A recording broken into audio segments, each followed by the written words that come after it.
et du bleu, et de la pourpre, et de l'écarlate, et du coton bleu. Exode 25, 4. À quel usage étaient destinés ces matériaux demandés par Dieu? Nous avons déjà vu qu'il y avait 10 tapis tentures pour recouvrir l'intérieur du tabernacle. Exode 26, 1, 6. Un voile devant le lieu très saint. Exode 26, 31, 33. Des rideaux pour la porte de la tente. Exode 27, 16, 17. Tous ces rideaux ou tentures, avec les vêtements du grand prêtre, Exode 28, 4, 8, étaient de fin lin tissés au travail d'aiguille dans ces 3 couleurs, tandis que les tentures de l'extérieur étaient aussi toutes en lin, Exode 27, 9, 18.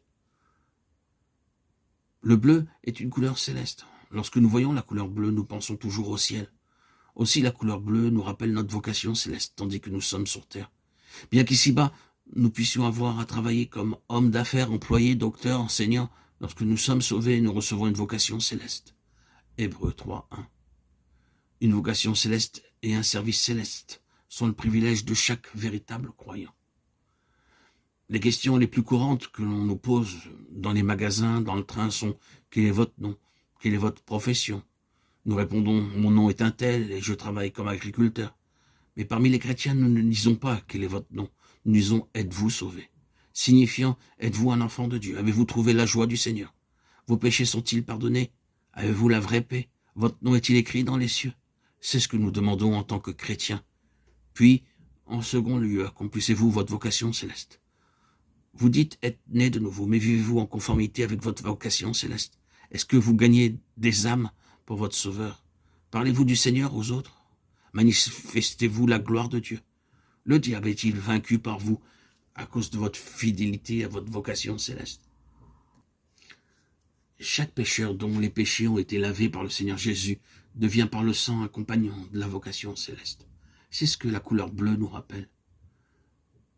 Le pourpre est la couleur royale. Elle parle de la royauté de notre Seigneur Jésus-Christ.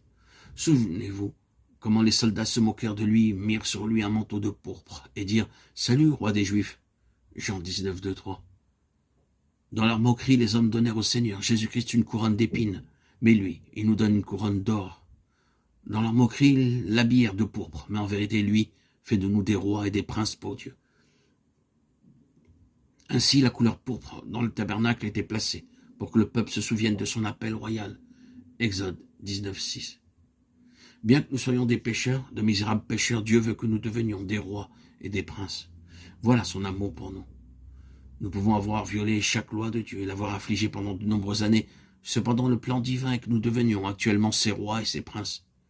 Il nous a donné la Bible et son Saint-Esprit pour nous préparer pour cette vocation.